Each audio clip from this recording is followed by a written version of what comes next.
அருள்வான் actually இதை நான் இதுக்கு முன்னாடி இருந்த ப்ரெஸ் மீட்லேயே வந்துட்டு சொல்லியிருப்பேன். இது ரொம்ப எனக்கு நெருக்கமான ஒரு உணர்வு இந்த ஃபிலிமு. இது வர 17th, அதாவது 17 ஜூலை 17 ரிலீஸ் ஆகுது. இது முழுக்க முழுக்க வந்து ஒரு எஜுகேஷனை பற்றி மட்டும்தான் இந்த படம் பேசுது. என்ன சொல்கிறது, ஒரு விளிம்பு நிலையில் இருக்கிற மக்கள் ஒரு கேட்கலையா?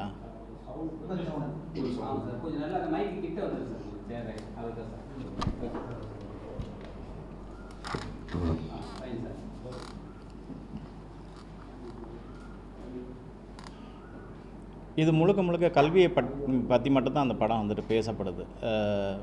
ஆக்சுவலி வந்துட்டு என்னென்னா, இது ஒரு ரியல் இன்ஸ்டண்ட்டாக தான் இதை வந்துட்டு நாங்கள் இந்த கதையை வந்துட்டு நான் ரைட்டப் பண்ணேன். நான் ட்ரெக்கிங் போகிற எனக்கு பழக்கம் இருந்தது. ஸோ ஒரு மலை கிராமத்தை நோக்கி வந்துட்டு போகும்போது ஒரு குழந்தை இந்த மாதிரியான ஒரு விஷயத்தை வந்துட்டு என்கிட்ட ஷேர் பண்ணாங்க. இந்த மாதிரி வந்துட்டு எங்களுக்கான கல்வி சரியாக வந்து சேர மாட்டேங்குது, உங்களால் உதவி பண்ண முடியுமா அப்படின்னு. நான் அதுக்கப்புறம் அந்த பொண்ணை ஒரு சின்ன வீடியோ பைட்ஸ் எடுத்து ஒரு ப்ரெஸ்ஸுக்கு வந்துட்டு கொடுத்துட்டு அதை பப்ளிஷ் பண்ணியிருந்தாங்க. அது மூலியமாக வந்துட்டு அந்த குழந்தைக்கு வந்துட்டு கல்வி கிடச்சிது. அதனோட நாட்டு தான் அந்த படத்தோட இன்றைக்கி வந்துட்டு ஒரு பெரிய ஸ்கிரிப்டாக இருக்கிறதுக்கான வந்துட்டு காரணம். இது வந்துட்டு முழுக்க முழுக்க வந்துட்டு ஒரு காடர் மொழியில் பண்ணியிருக்கிறோம். இப்போ படத்தில் நீங்கள் யோசிப்பீங்க, ஒரு காடர் மொழி வந்துட்டு மக்களுக்கு எந்த அளவுக்கு வந்துட்டு புரிதலாக இருக்கும் அப்படின்னு. இது ஃபஸ்ட் ஹாஃபில் வந்துட்டு நாங்கள் என்ன பண்ணியிருக்கிறோன்னா, இது மக்களுக்கு புரிகிற வகையில் இந்த மொழி காடர் மொழி மக்களின் புரிதலுக்காக தமிழில் மொழிபெயர்க்கப்பட்டுள்ளது அப்படின்னு ஒரு கார்டு போட்டு இது 2 லேயராக தான் வந்துட்டு பண்ணியிருக்கிறோம். அதாவது பின்னாடி வந்துட்டு சைலண்டில் வந்துட்டு காடர் மொழியும், முன்னாடி இருக்கிற மொழியில் தமிழ் மொழியாகவும் தான் இருக்கும். மக்களுக்கு தெளிவாக வந்துட்டு இது வந்துட்டு புரியும். இதில் வந்து இப்போ ஆரவ் சார், அருள்நிதி சார், ரம்யா பாண்டியன், கிருத்திகா இவங்கெல்லாம் மெயின் லீடாக வந்துட்டு பண்ணியிருக்கிறாங்க. இது இந்த இந்த இந்த ஜேர்னி வந்துட்டு மிகப்பெரிய வந்துட்டு ஜேர்னி எங்களோடது. பிகாஸ் என்னென்னா, இது ஒரு நார்மலான ஒரு பிளேஸில் ஒரு நார்மலாக வந்துட்டு கடந்து போக முடியாத ஒரு கதை தான் இது. என்னென்னா, இதில் நிறைய கஷ்டங்கள், நிறைய வலிகள் நிறைஞ்சிருக்குது.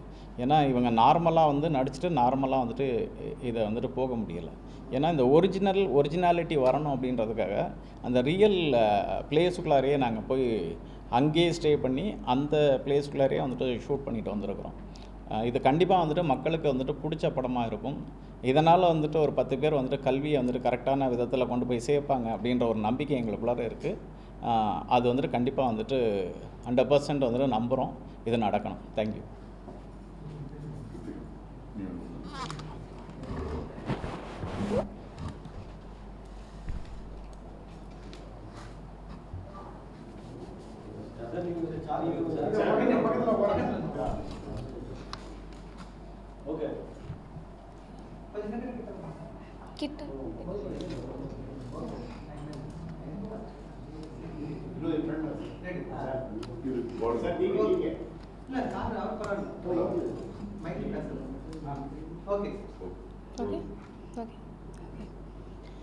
இந்த படம் அருள்வான் நான் பண்ணதுக்கு ரொம்ப பெருமைப்படுறேன். பிகாஸ் நிறைய பேருக்கு இந்த கல்வி அப்படிங்கிற ஒரு விஷயம் போய் சேரலை அப்படின்னு நினைக்கும் போது மனசுக்கு ரொம்ப கஷ்டமாக இருக்குது.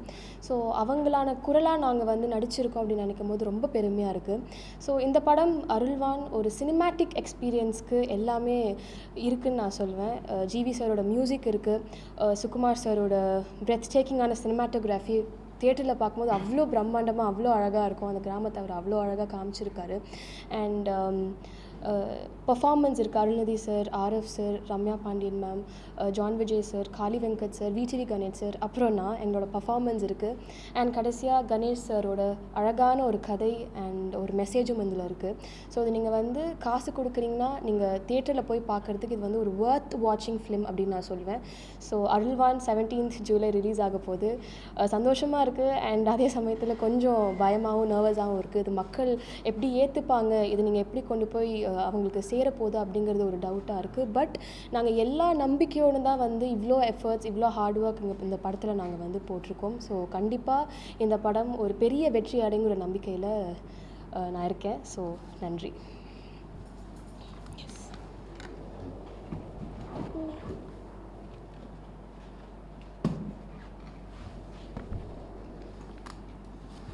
ஓகேவா? எல்லாருக்கும் வணக்கம்.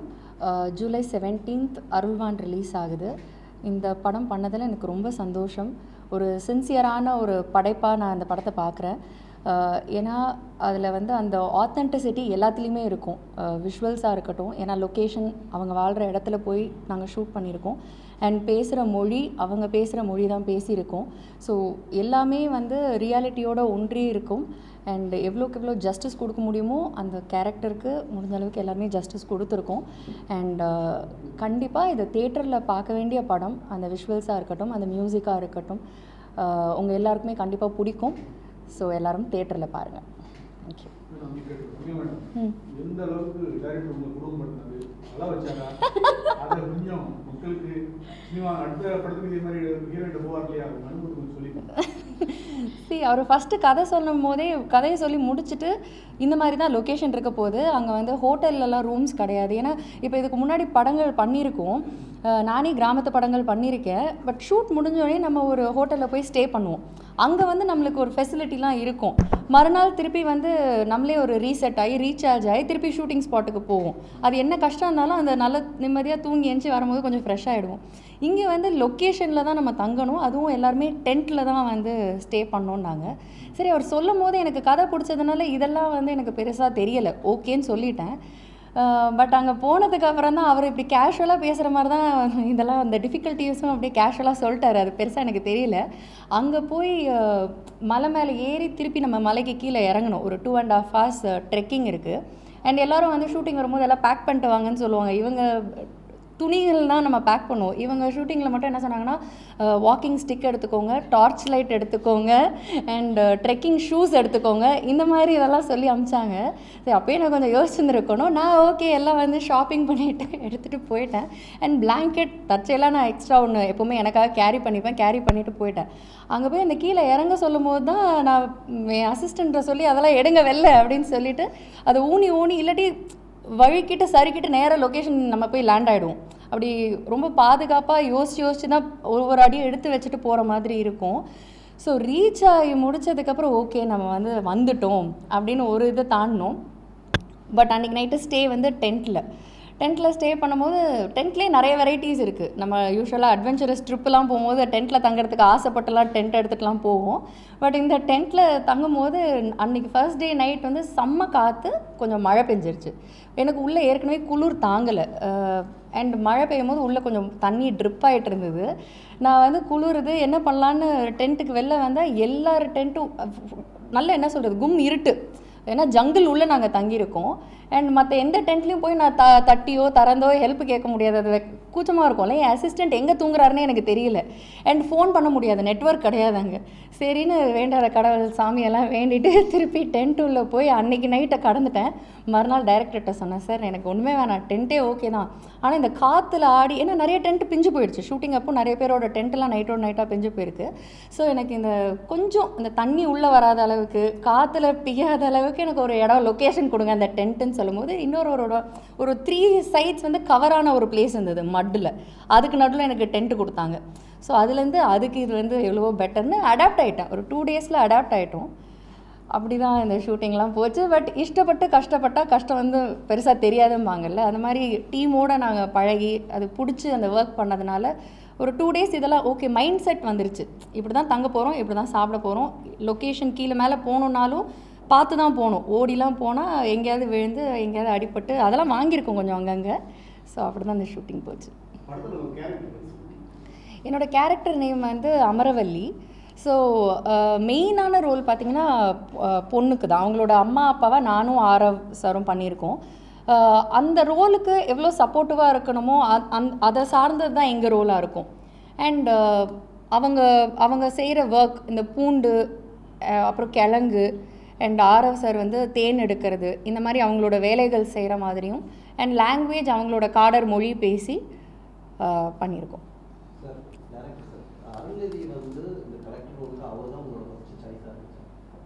கண்டிப்பாக. ஆக்சுவலி நம்ம இதை கேட்டு பார்ப்போம், அவர் பண்ணால் பெட்டராக இருக்கும்னு இதை போய் அப்ரோச் பண்ணோம். அவருக்கு ஸ்கிரிப்ட் பிடிச்சதுனால உள்ள வந்துட்டார். இப்போ ஒரு ட்ரெண்ட் என்னன்னா ஹீரோயின்ஸ் வந்து சண்டை போடுறது தான் நல்லா பயங்கரமாக இருக்குது. ஹிந்தி, தமிழ் எல்லா லாங்குவேஜுக்கும் உங்களுக்கு அந்த மாதிரி இருக்கா? எப்படி சொல்லுங்கள். எனக்கு அது ஆசை ஆக்சுவலி. சண்டைனா எனக்கு மார்ஷல் ஆர்ட்ஸ் பிடிக்கும். இப்போ ரீசெண்டாக கூட மொய்தாய் அப்படின்றது போய் நாங்கள் 1 month ட்ரைனிங் எடுத்தோம். என்னோட ஹஸ்பண்டுக்கு அது பிடிக்குங்கிறதுனால ட்ரெயின்லாம் பண்ணேன். ஸோ அந்த மாதிரி மூவிஸ் பார்க்கும்போது எனக்கு அந்த ஆசை உண்டு. ஓகே, நம்மளுக்கு அந்த படம் வந்தால் நல்லா இருக்குமே, அந்த மாதிரி ரோல்ஸ் அப்படின்னு சொல்லி நினச்சிருக்கேன். நீங்கள் இந்த கிராமத்து கதையெல்லாம் வந்து சொல்லுவீங்க. கிராமத்து கதைகள் தான் நிறைய இந்தியாவுடைய பழமையாக இருக்குது. நிறைய நேஷனல் அவார்டு வாங்கியிருக்கு. மலையாளம் தான் அவ்வளோ இருக்குது. உங்களை பார்த்தோன்னா கிராமத்தில் தான் கதை சொல்ல ஆரம்பிக்கலாம். மாடர்னிசம் யாரும் யோசிக்க மாட்டேங்கிறாங்க. ஆக்சுவலி அப்படி வரும்போது எனக்கு என்ன சொல்கிறது, அது பிடிக்காம இருந்தது. ஏன் இப்படியே வருது அப்படின்னு சொல்லிட்டு. பட் நீங்கள் சொன்னீங்கல்ல இதில் தான் சோல் இருக்குன்னு, அது எப்போ எனக்கு ரியலைஸ் ஆக ஆரம்பிச்சதோ நான் அது பெருமையாக தான் நினச்சேன். ஓகே, நம்ம ஒரு நம்மளோட சோலை நம்ம ரெப்ரசன்ட் பண்ணுறோம் ஒரு மக்களை அப்படின்ற போது அது பெருமையாக நினச்சதுனால இப்போ எனக்கு ஹாப்பியாக தான் இருக்குது. அண்ட் மற்ற ரோல் வரது இல்லையானா இப்போ ஜோக்கர் மாதிரி ஒரு படம் வந்ததுனால, அந்த ரோலில் நான் ப்ரூவ் பண்ணதுனால இந்த மாதிரி படங்களாக வருது. ஸோ இதை பிரேக் பண்ணி இன்னொரு படம் வந்து நான் அதில் ப்ரூவ் பண்ணேன்னா ஐ திங்க் அந்த மாதிரி படங்களாக வரும் அப்படின்னு. ஸோ தேனுக்கு அப்புறம் தேன் வந்து ரொம்பவே எல்லாருமே பாராட்டினாங்க. எல்லா தேட்டர்ஸுமே வந்து அப்போ கோவிட் ஆமாம் இருக்கிறனால சொல்லுவோம். ஸோ என்ன காரணத்தினால இவ்வளோ கொஞ்சம் கேப், என்ன ரீசன் ஏதாவது? இல்லை, ஃபர்ஸ்ட் ஆஃப் ஆல் வந்து ஒரு ப்ரொடக்ஷன் நம்மளை கம்மிட் பண்ணணும். நான் முதல்ல அந்த மேடையிலேயே வந்துட்டு என்ன சொன்னேன்னா, நான் இதுக்கு முந்தின பண்ண 4 படங்களுமே நான் சான்ஸ் தேடி போய் தான் ஒரு வாய்ப்புகள் எனக்கு வந்தது. ஆனால் இந்த படம் மட்டும்தான் ஒரு ப்ரொடியூசர் எனக்கு கால் பண்ணி வாய்ப்பு கொடுத்தாரு. ஸோ அதுக்கான டைம் எனக்கு கொஞ்சம் தேவைப்படுச்சு. அப்புறம் எனக்கு இந்த ஸ்கிரிப்டுக்கான டைம் கொஞ்சம் தேவைப்படுச்சு. இதை ஸ்டடி பண்ணாமல் டக்குன்னு நாம் போயிட்டு எடுத்துட முடியாது. எனக்கு மொழி தெரியாது, அவங்களோட கல்ச்சர் தெரியாது எனக்கு. ஸோ இதெல்லாம் நான் கொஞ்சம் ஸ்டடி பண்ணணும்ல. ஸோ அதனால தான் கொஞ்சம் டைமை தவிர வேறு எதுவும். கேரக்டர் அடாப்ட் பண்ணுறதுக்காக என்ன மாதிரி ஹோம்ஒர்க்லாம் பண்ணிருக்கு? ஆக்சுவலாக இது வந்து ஒரு மலைவாழ் என்ன மாதிரி ஹோம்ஒர்க்? இதில் ஹோம்ஒர்க் பார்த்திங்கன்னா அவங்க இருக்கிற இடத்துக்கே போய் அதை எங்கள் ஹோம் ஆக்கிக்கிட்டோம். அங்கே போய் நாங்கள் ஒர்க் பண்ணோம். அதுதான் எனக்கு ஹோம்ஒர்க். ஏன்னா லொக்கேஷனில் தான் தங்கினதுனால அவங்களோட பழகிறதுக்கான வாய்ப்பு அங்கே இருந்தது. டே டு டே லைஃப்பில் அவங்க என்ன பண்ணுறாங்க அப்படின்றதெல்லாம். மெயினாக லாங்குவேஜுக்கு தான் எக்ஸ்ட்ரா ஒர்க் தேவைப்பட்டுச்சு. ஏன்னா அது ஏற்கனவே எங்கேயுமே கேட்காத மொழி. இப்போது மலையாளம், தெலுங்குனா நம்ம அதுக்கான படங்கள் பார்த்துருக்கோம், எங்கேயோ கேட்டிருப்போம். இது வந்து எல்லாமே கலந்த மாதிரி ஒரு மொழி இருக்கும். தமிழ், மலையாளம், கன்னடா, தெலுங்கு எல்லாமே கலந்த ஒரு மொழி இருந்தால் எப்படி இருக்கும், அப்படி தான் இது இருந்தது. ஸோ அதிக ஹோம்ஒர்க் வந்து லாங்குவேஜுக்கு தான் இருந்தது எனக்கு. இது போல தேட்டரில் வந்து லாங்குவேஜ் சொல்கிறீங்க. தேட்டரில் பார்க்கும்போது ஆடியன்ஸுக்கு அது வந்து ஃபுல் அண்ட் ஃபுல் அந்த லாங்குவேஜில் இருக்குமா, இல்லை சப்ஜெக்டில் ஏதாவது போடுவீங்க? இல்லை, நான் அது சொன்னது தான் அவங்களுக்கு. இது நாங்கள் ஒரு முழுதும் வந்துட்டு அந்த காடர் மொழியில் வந்துட்டு ஷூட் பண்ணிவிட்டு நாங்கள் டிஸ்கஸ் பண்ணும்போது, என்னோட ஏடிஸை டிஸ்கஸ் பண்ணும்போது, இது எப்படி சார் ரீச் பண்ணோம், இப்போ நம்மளே இந்த படத்தை வந்துட்டு ரிப்பீட்டாக நம்ம பார்க்கும்போது நமக்கே டிஸ்டர்ப் பண்ணுது. இது படம் டிஸ்டர்ப் பண்ணல, மொழி டிஸ்டர்ப் பண்ணுது. இதை புரிஞ்சுக்கணும். ஏன்னா இதில் வந்துட்டு சாதாரணமாக கடந்து போகிற ஒரு விஷயம் கிடையாது. அவ்வளோ கண்டென்ட்டை நம்ம வந்துட்டு அவ்வளோ கிளியராக வந்துட்டு டயலாக்ல வந்துட்டு கன்வே பண்ணியிருக்கிறோம். ஸோ இதை எப்படி கடந்து போக முடியுது, நீங்கள் இது எப்படி கன்வே ஆகும் அப்படின்ற ஒரு பாயிண்ட்டை வந்துட்டு கேட்டாங்க. ஸோ அதை நாங்கள் டிஸ்கஸ் பண்ணிவிட்டு அப்புறம் என்ன பண்ணோம்னா, இதை 2 லேயராக வந்துட்டு கனெக்ட் பண்ணோம். அதாவது 2 டப்பிங். ஒன்று ஒரிஜினல் லாங்குவேஜில் இருக்கிற படமும், அதுக்கு ஒரு கார்டு நாங்கள் வந்துட்டு படத்தோட ஓப்பனிங்லேயே வந்துட்டு இந்த மொழி காடர் மொழி மக்களின் புரிதலுக்காக தமிழில் மொழிபெயர்க்கப்பட்டுள்ளதுன்னு ஒரு கார்டு போட்டுட்டு, இது மோஸ்ட்லி வந்துட்டு மேக்ஸிமம் தமிழில் வந்துட்டு எவ்வளோ பிக்ஸ் பண்ண முடியுமோ அதை பிச் பண்ணிடுறோம். வாழ்வியல் சார்ந்து ஒரு மூவி பண்ணுறீங்க. ஸோ இந்த வாழ்வியல் சார்ந்து ஒரு மூவி பண்ணும்போது ஒரு ஹீரோ மெட்டீரியலான ஒரு சில பேர் இருந்தால் மட்டும்தான் மக்களுக்கு ரீச் ஆகும். ஒரு சில செக்மெண்ட் இருக்குல்ல, இது நம்ம இண்டஸ்ட்ரியில் மட்டும்தான் இந்த மாதிரியான ஒரு ஃபார்மேட் இருக்குது. இப்போது வேற இண்டஸ்ட்ரியில் பொறுத்த வரைக்கும் அவங்க ஸ்டோரிக்கும் அந்த கேரக்டர்ஸ் மட்டும்தான் இம்பார்ட்டன்ட் பண்ணுவாங்க. இதை பற்றி நீங்கள் என்ன திங்க் பண்ணுறீங்க? இப்போ வாழ்வியல் சார்ந்த மூவி இருக்கும்போது நியூ ஃபேஸ் கொண்டு வந்துருக்கலாம், இல்லை வேற ஏதாவது ட்ரை பண்ணியிருக்கலாம். ஸோ கண்டென்ட் மேலே நம்ம கொஞ்சம் கம்மியாக பண்ணிட்டு இந்த மார்க்கெட் இது மேலே கொஞ்சம் கூடுதல் அக்கறை. இல்லை அப்படின்னு இல்லை சார். இங்கே வந்துட்டு நல்ல கண்டென்ட் இருக்கிற படத்தை வந்துட்டு வரவேற்றுக்கிட்டே இருப்பாங்க. அதில் எந்த இண்டஸ்ட்ரியுமே அந்த கண்டென்ட் கதை இன்றைக்கி வந்துட்டு நல்ல ஸ்கிரிப்டாக தெளிவாக இருக்குதுன்னா கண்டிப்பாக 100% வந்து அதை ஓகே பண்ணிப்பாங்க. இதுக்கு முன்னாடி படம் ஒரு புது ஹீரோ தான், தேன் படம். ஸோ தேன் அந்த படம் வந்துட்டு எங்களோட ஜட்ஜ் படி வந்துட்டு இது வந்துட்டு பயங்கரமாக வந்துட்டு இதை ரீச் பண்ணிடும் அப்படின்னு தான் நினச்சோம். ஒரு பாயிண்ட் வந்துட்டு கோவிடு. இன்னொரு பாயிண்ட் என்ன அப்படின்னா வந்துட்டு இது ஒரு புது ஆர்டிஸ்ட், இந்த படத்தில் யார் இருக்கிறா அப்படின்னு வந்துட்டு யோசிக்கும்போது இங்கே நான் பழக்கப்பட்ட எனக்கு தெரியப்பட்ட ஒரு ஆர்டிஸ்ட் தேவைப்படுது. ஸோ இதுக்கப்புறம் அவர் அந்த ஹீரோ இன்னொரு படம் பண்ணாருன்னா கண்டிப்பாக ஓ இந்த படத்தோட ஹீரோ தானே இவர் அப்படின்னு பார்க்குறதுக்கான விருப்பங்கள் இருக்கும். ஸோ இங்கே அப்படி தான் வந்துட்டு மக்களுக்கு வந்துட்டு புரிதலாக இருக்குது. அது காலப்போக்கில் கொஞ்சம் கொஞ்சமாக வந்துட்டு நீங்கள் சொல்கிற மாதிரி மலையாள சினிமா, மராத்தி சினிமா மாதிரி தமிழ் சினிமா வந்துட்டு நிறைய சேஞ்சஸ் வந்துட்டு கொடுக்கும். சார் அருள்நிதி சார் நல்ல பிஸியாக நினச்சிருக்காரு. எப்படி இந்த இதுக்கு பண்ணாரு? அவர் கூட நீங்கள் சொன்னார் 5 நாள் கால் ஷீட் ரொம்ப நாள் இருக்கு சார் சார் அப்படின்னு ஒரு இதாக சொன்னார். நான் அவர் நடிக்கணும்னு அவசியம் இல்லை, எப்படி ஒத்துக்கிட்டாரு என்னன்னு? சார் இது நார்மலாக வந்துட்டு கடந்து போகிற ஒரு ஸ்கிரிப்டாக இல்லை. இது வந்துட்டு ரொம்ப சென்சிட்டிவான ஒரு ஸ்கிரிப்ட். ஒரு குழந்தைக்கு எஜுகேஷன்ன்றது ஒரு ரொம்ப மஸ்டான ஒரு விஷயம். இன்றைக்கி வந்துட்டு எந்த கவர்மெண்ட் வந்தாலுமே முன்மாதிரியாக இருக்கிறது பெண்களுக்கு வந்துட்டு கல்வியை கொடுக்கணும் அப்படின்றது தான். ஸோ இதை வந்து அவர் கதையை கேட்டுட்டு கடந்து போக முடியலை. ஸோ இது டேட் வந்துட்டு 5 நாளாக இருந்தானா 10 நாளாக இருந்தானா 15 நாளாக இருந்தானா அப்படின்னு ஆனால் நடிச்சார்ல. ஸோ அவ்வளவுதான் அது. ஸோ அதனால் அந்த கதை அவருக்கு வந்து அது சூட்டபுளாக வந்துட்டு அவருக்கு வந்துட்டு ஃபீல் ஆகிருக்கு. அதனால் கொஞ்சம் ஈஸியாக கனெக்ட் ஆகிட்டார். சார் இப்போ தேர் படமும் சரி, இந்த அருள்வாள் ரெண்டுமே மலைவாழ் மக்களை பற்றின கதையாகவும் சரி, ஏன் இந்த மாதிரி சப்ஜெக்ட் பண்ணணும்? சார் நான் வேணும்னே அதை வந்துட்டு பண்ணுறதில்ல. நான் ஆக்சுவலி மணிவண்ணன் சார் மாதிரி வந்துட்டு எல்லா கைண்ட் ஆஃப் ஃபிலிமும் வந்துட்டு பண்ணணும்னு தான் எனக்கு ஆசை. நான் இதுக்கு முன்னாடி கமர்ஷியல் படம் தான் வந்துட்டு பண்ணேன். தேன் முடிச்சுட்டு ஒரு பெரிய கம்பெனியில் நான் ஒரு படம் கம்மிட் ஆகிருந்தேன். அது ஒரு சில காரணங்களால் வந்துட்டு தள்ளி போயிடுச்சு. அப்போ தான் சரவணன் சார், அதாவது இந்த 90 பிக்சர்ஸ் இந்த ப்ரொடியூசர் வந்துட்டு எனக்கு கால் பண்ணியிருந்தார்.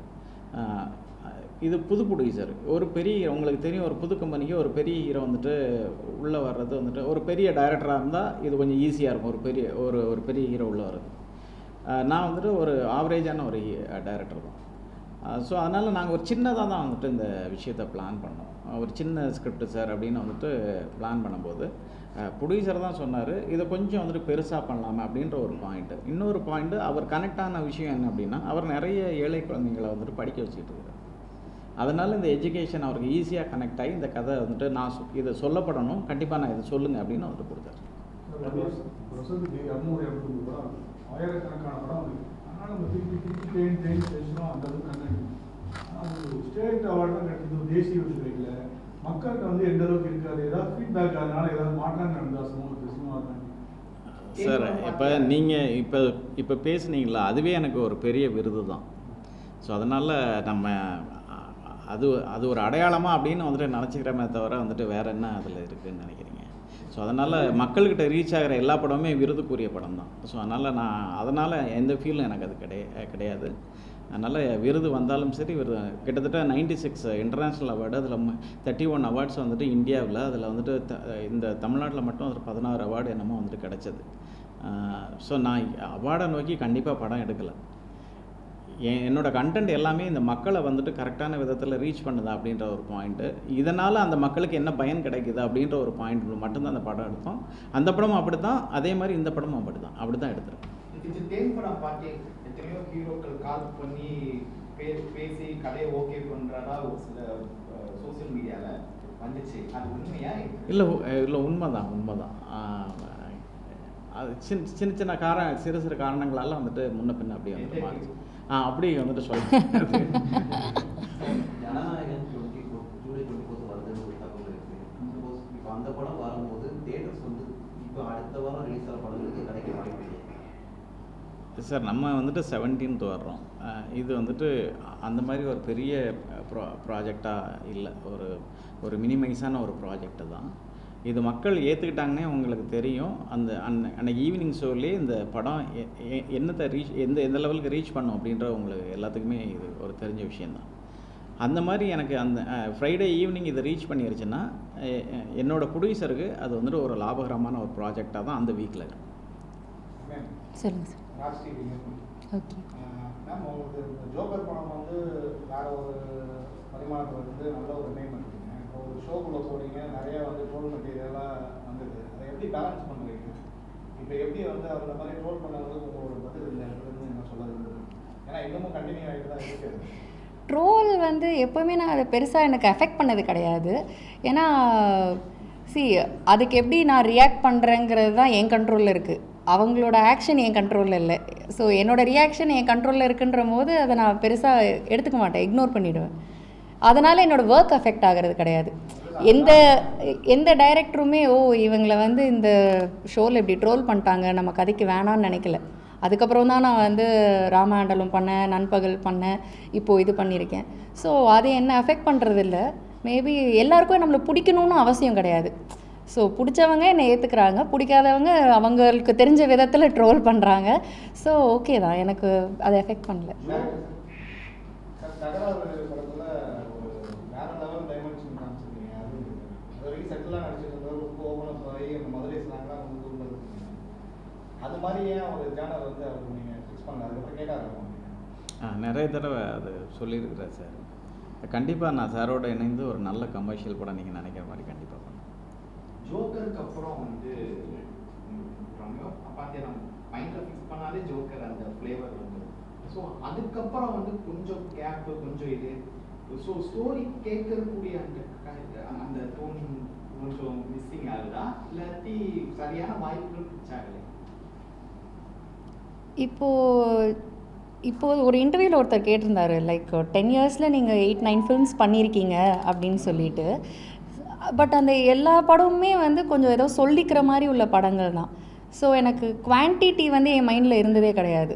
அண்ட் என்னோடய பேஸ் வந்து கிராஃப் வந்து எப்போவுமே ஒரே மாதிரி தான் இருந்திருக்கு. ஓகே, இவங்க திடீர்னு நிறைய படம் பண்ணாங்க, திடீர்னு படமே இல்லை அப்படின்னு இருந்ததில்லை. எனக்கு வர கதைகளில் எனக்கு பண்ணணும்னு தோன்றது நான் பண்ணியிருக்கேன். ஸோ அவ்வளோதான், சிம்பிள். கதை வந்து உங்களுக்கு நீங்கள் தான் ஹீரோயின், உங்களுக்கு எப்படி இருக்குது? அவங்களாம் எக்ஸ்பீரியன்ஸ் ஆனாலும் கஷ்டப்பட சமாளிச்சிட்டாங்க மலையெல்லாம். உங்களுக்கு ஃபிசிக்கலாக மென்டலாக இருந்தது எப்படி இருக்குது? கண்டிப்பாக. பிகாஸ் அப்போது நான் பண்ணும்போது இப்போ விட கொஞ்சம் நான் குட்டி. ஸோ 2 வருஷத்துக்கு முன்னாடி. ஸோ அந்த எல்லாமே சேலஞ்சிங்காக இருந்தது. அந்த லொக்கேஷன் ஆகட்டும், அப்புறம் அந்த லாங்குவேஜ் ஆகட்டும், மெயினாக எஸ்பெஷலி. ஸோ அதெல்லாமே சேலஞ்சிங்காக இருந்தது. அண்ட் நான் வந்து Arulnithi sir, RF sir and Ramya மேமை வந்து அப்போ நான் வியந்து பார்த்த ஒரு தருணம். ஏன்னா அவங்க எந்த அளவுக்கு சினிமாவுக்கு ஒரு உண்மையாக இருக்காங்க, சினிமா வந்து அவங்களோட ரத்தத்தில் எவ்வளோ ஊறி போயிருக்குன்னா, அதாவது ஒரு சின்ன பொண்ணை வந்து ஒரு ஸ்டெப் முன்னாடி நிறுத்திட்டு அவங்க அந்த சின்ன பொண்ணுக்கு அவங்க எப்படி சப்போர்ட் பண்ணுறாங்க, அவங்க அந்த ஒரு டைமென்ஷன், அந்த ஒரு ஜோனில் தான் இவங்க இருக்காங்க. ஸோ நான் வந்து பெரிய ஆள், எனக்கு வந்து நான் தான் இதாக இருக்கணும் அப்படிங்கிற அந்த ஒரு ஸ்டார்டத்தை வந்து தலையில் ஏற்றிக்காமல் அவங்க கதையை நம்புகிறாங்க, கதைக்கு இதுதான் தேவை அப்படிங்கிறதுல அவங்க தெளிவாக இருக்காங்க. ஸோ ரொம்ப சந்தோஷமாக இருக்குது. சார் இந்த படத்தில் வந்து அரசாங்க ஊழியர்களை ஃபோக்கஸ் பண்ணுறீங்களா, இல்லை அரசியல் வாடிகளை ஃபோக்கஸ் பண்ணுறீங்களா? ஏன்னா மாவட்ட ஆட்சியர் ஒருத்தங்க இருக்கிறாங்க. ஸோ இவங்களுக்கு கீழே தான் இந்த தமிழ்நாட்டோட அட்மினிஸ்ட்ரேஷன் இயங்குது. இது யாரை டார்கெட் பண்ணி? சார் இதில் 2 பேரையுமே வந்துட்டு டார்கெட் பண்ணலை. பிகாஸ் என்ன அப்படின்னா, ஜென்ரலாக வந்துட்டு ஒரு ஆர்டர் வந்துட்டு கலெக்டர் வந்துட்டு போடுறாருன்னா அதை நிறைவேற்றுறதுக்கு உங்களுக்கு உடனே அதை பண்ணிட முடியாது. ஏன்னா அதனோட சூழல், அதனோட லொக்கேஷன், இதை பொறுத்து வந்து ஒன்று நடக்கும். அது கொஞ்சம் காலதாமதங்கள் வந்துட்டு நடக்கும். இப்போ இந்த மாதிரியான இப்போ ஜென்ரலாக வந்துட்டு ஒரு ஸ்கூல் இந்த இடத்துல வேணும் அப்படின்னு வந்துட்டு கேட்டால், இப்போ நார்மல் பிளேஸில் நீங்கள் அது ஆய்வு பண்ணி உடனே வந்துட்டு நடந்துடும். நீங்கள் வெஸ்டர்ன் காட்ஸ் மாதிரி ஒரு ஏரியாவுக்குள்ளார போகணுன்னா நீங்கள் நார்மலாக அதாவது அவங்க பீப்புள் நடக்கும்போதே வந்துட்டு கிட்டத்தட்ட வந்துட்டு ஒரு மணி நேரம் அவங்களோட குடியை ரீச் பண்ணுறாங்க. நம்ம நடக்கணும்னா 3 hours ஆகுது. இதில் அவங்க ஒரு பாதை அமைச்சிருக்கிறாங்க. இதில் நிறைய பிரச்சனைகள் இருக்கும். உங்களுக்கு காட்டாற்று வெள்ளம் போகும், அனிமல் இருக்கும், அட்டை பிரச்சனை இருக்கும், இதெல்லாம் இருக்கும். ஸோ நீங்கள் உடனே ஒரு எஜுகேஷனை கொண்டு போய் ரீச் பண்ண முடியாது. இங்கேருந்து ஒரு டீச்சர்ஸ் வந்துட்டு அங்கே போகணுன்னா இவங்க இதெல்லாம் கடந்து வந்துட்டு போவாங்களா அப்படின்னா ரொம்ப கஷ்டம். 100% இது கஷ்டம். ஏன்னா அவங்களே அந்த அறிக்கையை வந்துட்டு சொல்கிறாங்க. இப்போ கவர்மெண்ட் இதுக்கு வந்துட்டு ஸ்டெப் எடுக்கணும்னா இதுக்கான பவர் வந்துட்டு எடுக்கணும், இதுக்கான பில்டிங் வேலை நடக்கணும், இதுக்கான ரோடு வந்துட்டு அமைக்கணும், இங்கேருந்து ஒரு ஜீப் வந்துட்டு மேலே போகணும். ஸோ இதனோட காலதாமதங்கள் கொஞ்சம் லேட் ஆகும். ஸோ அதனால் அரசாங்கம் போடுற சட்டத்தை அரசு அதிகாரிகள் வந்துட்டு நிறைவேற்றுவாங்க. அது கொஞ்சம் காலதாமதம் ஆகும், ஆனால் நிறைவேறும். ஒரு 20 வருஷத்துக்கு முன்னால் கல்யாணம் ஆகிட்டுனா அவங்க வந்து ஃபேமிலி செட்டில்மெண்ட் நாள் இருக்கலாம். இப்போ நீங்கள் கீர்த்தி சுரேஷ், நயன்தாரா எல்லாருமே நல்ல இது பண்ணி ஹாலிவுட் மாதிரி ஆகிடுது. இந்த மாற்றத்தை எப்படி? நல்ல மாற்றம், ஒரு ஆரோக்கியமான மாற்றம். ஏன்னா ஆஸ் ஃபார் அஸ் நாங்கள் அந்த ரோலுக்கு செட் ஆகிறோன்னா எங்களுக்கு அந்த ஆப்பர்ச்சுனிட்டி கொடுக்கலாம். அண்ட் நாங்கள் எங்களால் அந்த ரோலுக்கு ஜஸ்டிஸ் பண்ண முடியும்னா நாங்கள் அதை பண்ணலாம். ஸோ இதில் கல்யாணங்கிறது ஏன் அது ஒரு ரீசனாக இருந்தது முன்னாடிங்கிறது எனக்கு தெரியல. ஐ திங்க் இது பியூர்லி அந்த கிரியேட்டர் அண்ட் அண்ட் ஆக்டர், அவங்களுக்கு கிரியேட்டருக்கு ஓகே இவங்க இதுக்கு ஃபிட்டாகிறாங்க கூப்பிட்றாரு, ஓகே ஆக்டருக்கு என்னால் பேலன்ஸ் பண்ண முடியும், என்னால் personal life and professional life அப்படின்னு பேலன்ஸ் பண்ண முடியும்னா அவங்க அதை பண்ணுறாங்க. ஸோ இந்த பேலன்ஸ் இருக்கிறது ஒரு ஆரோக்கியமான விஷயமா நான் பார்க்குறேன். அவருக்கு ஆர்வம் இருக்கான்னா ஹி இஸ் வெரி சென்சிபிள். ஒரு ஜென்ரல் ஆடியன்ஸாக அவர் ரொம்ப சென்சிபிளான ஒரு பர்சனாக இருப்பார். அதனால நான் டிஸ்கஸ் பண்ணுவேன். அவருக்கும் இண்டஸ்ட்ரிக்கும் இதுக்கு முன்னாடி சம்மந்தமே கிடையாது. தமிழ்நாட்டுக்கே ஃபஸ்ட்டு நான் தான் அவரை கூப்பிட்டு இதுதான் தமிழ்நாடு அப்படின்னு காமிச்சேன். ஸோ பட் நான் டிஸ்கஸ் பண்ணும்போது அவர் பேசுகிற விஷயங்கள் ரொம்ப மெச்சோர்டான ஒரு இண்டஸ்ட்ரியில் இருக்கிறவங்க என்ன பதில் கொடுப்பாங்களோ அந்த பதில் கொடுப்பாரு. நான் ஆச்சரியப்பட்டிருக்கேன். ஏன்னா அவருக்கு நிறைய மியூசிக் சென்ஸ் உண்டு, எடிட்டிங் சென்ஸ், லைட்டிங் சென்ஸ் நிறைய கற்றுப்பார். இதெல்லாம் ஒரு அப்டேட்டடாக இருக்கணும்னு ஏஐயில் டெக்னாலஜி கற்றுக்கிறது, இந்த மாதிரி லேர்னிங்லேயே இருப்பார். ஸோ நிறைய விஷயம் டிஸ்கஸ் பண்ணியிருக்கேன். கெட்ட பார்த்து அவர் மெச்சோர்ட் அப்படிலாம் யோசிக்காமல், நான் ஆக்சுவலி பேட்ச் ஒர்க் ஷூட் அப்போ எனக்கு அவரை தெரிஞ்சிருச்சு. ஸோ அவரை தெரிஞ்சதுக்கப்புறம் பேட்ச் ஒர்க் ஷூட் போனேன். அவங்களுக்கு என்னென்னா இண்டஸ்ட்ரியில் தெரியாமல் இருந்ததுனால ஓகே ஒரு ரெஸ்பெக்ட் அதிகமாகச்சு. ஜென்ரலாக இன் ஜென்ரல் ஆக்டர்ஸ் மேலே உள்ள ரெஸ்பெக்ட் கூடவே ஒருத்தங்க இருக்கும் போது ஓகே இது நாட் ஓன்லி ஓகே போனால் ஒரு ஹோட்டல், பெரிய ஹோட்டலில் தங்குவாங்க, நடிப்பாங்க, ப்ரமோஷன் பண்ணுவாங்க, போவாங்க, இந்த மாதிரி இருந்த தாட் கூட மாறி ஓகே இவங்களும் இவ்வளோ ஹார்ட் ஒர்க் பண்ணுறாங்க, கூடவே இருக்கிறவங்க பண்ணும்போது அதுக்கான ரெஸ்பெக்ட் ஏறும்ல. இன் ஜென்ரல் அவருக்கு இண்டஸ்ட்ரி அண்ட் இண்டஸ்ட்ரி பீப்புள் மேலே ஒரு படி அதிகமாக ரெஸ்பெக்ட் வந்திருக்கு.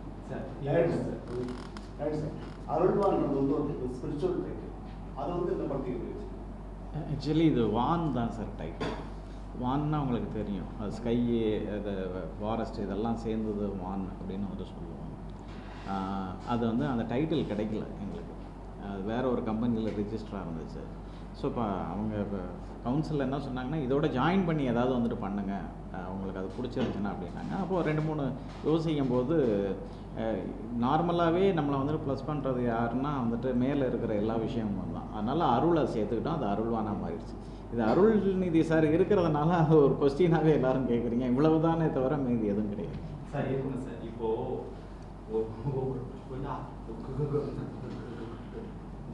கவர்மெண்ட் ஸ்கூல்ஸில் தமிழ் இங்கிலீஷும் லாங்குவேஜாக ப்ரிப்பேர் இருக்குது. ஆனால் ப்ரைவேட் ஸ்கூல்ஸில் எனி லாங்குவேஜ் கற்றுக்கலாம், ஹிந்தி கற்றுக்கலாம், மராட்டி கற்றுக்கலாம், எந்த லாங்குவேஜ் ஆனால் இஷ்டப்பட்ட லாங்குவேஜ் கற்றுக்கலாம். உங்களுடைய பாயிண்ட் ஆஃப் வியூவில் இந்த மூவிக்கு சம்மந்தப்பட்ட ஸ்கூல் எஜுகேஷன் இருக்குன்னா நான் கேட்குறேன், உங்களுடைய பாயிண்ட் ஆஃப் வியூவில் நம்ம ஊர் ஸ்டூடெண்ட்ஸுக்கு லாங்குவேஜ் என்பது எந்த அளவுக்கு ப்ரியாரிட்டியாக நீங்கள் நினைக்கிறீங்க? உங்களுடைய பாயிண்ட் ஆஃப் வியூவில் என்ன? ஆக்சுவலி நம்ம இருமொழி கொள்கை தான். 3வது ஒரு மொழியை புகுத்தணும்னா அது ஒரு பிரச்சனைக்கு ஒரு விஷயந்தான். ஸோ இந்த மொழியும் அப்படி ஒரு கஷ்டப்படுற ஒரு மொழி தான். எப்போதுமே அந்த இருமொழி கொள்கையிலே இருக்கிறது பெட்டர்னு நினைக்கிறேன். என்ன காரணம் தெரிஞ்சுக்கணும்? இருமொழி கொள்கையை நான் ஃபாலோ பண்ணுறேன், அதுக்காக என்ன காரணம்? சார் இது காரணம்னு இல்லை சார். இப்போ நான் சினிமாக்காரனா இதைத்தான் தெரிஞ்சுக்கணுன்றது இல்லை. இப்போ நான் ஹிந்தியில் போய் படம் பண்ணுவேன், தெலுங்கில் போய் படம், மலையாளத்தில் போய் படம் பண்ணுவேன். இது ஜென்ரலாக நம்ம நம்மளோட இன்ட்ரெஸ்ட்டு தான். நம்ம இதை பண்ணக்கூடாது அப்படின்ற ஒரு பாயிண்டெல்லாம் 100% கிடையவே கிடையாது. அவங்கவங்களோட இன்ட்ரெஸ்ட்டை பொறுத்து தான் இங்கே இருக்குது. ஸோ அது இல்லாமல் சினிமாவுக்கு மொழி கிடையவே கிடையாது. இல்லை சார், நம்ம இப்போ நான் அந்த முடிவு எடுக்கிறதுக்கான தருணம் எனக்கு இல்லை, அதை விட்டுருவோம். சார் தகராறு, ஜெயலலிதா, ரம்யா பாண்டியன் 3ல் அதாவது தகராறு பூர்ண சிறப்பாக நடிச்சாங்க. அபர்ணதி பெண், ரம்யா பாண்டியன் யார் சிறந்த நடிகை, யார் ரொம்ப கஷ்டப்பட்டனா? ஆக்சுவலி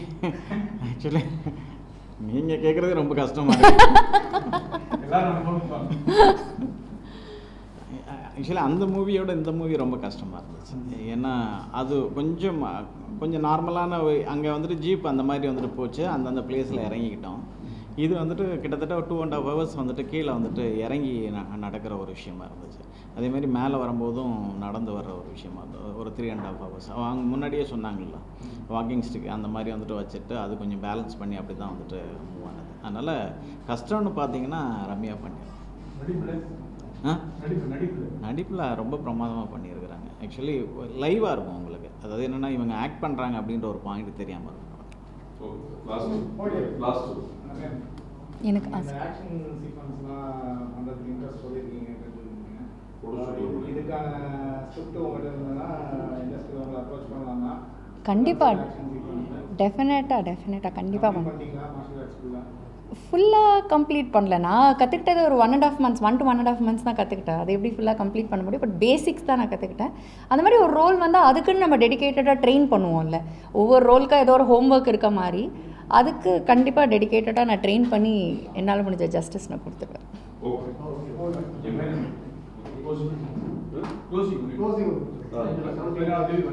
படம் 90 pictures production private limited Saravanan sir இந்த தயாரிக்கிற இந்த அருள்வான் திரைப்படம் வர்ற 17th ஜூலை ரிலீஸ் ஆகுது. எல்லா மக்களுக்கு எல்லாருக்கும் பிடித்த படமாக இது கண்டிப்பாக இருக்கும். இது எல்லாருமே தியேட்டர்ஸில் வந்துட்டு பாருங்கள். உங்களோட ஃபீட்பேக்கை வந்துட்டு எங்களை கொடுங்க. தேங்க்யூ. தேங்க்யூ.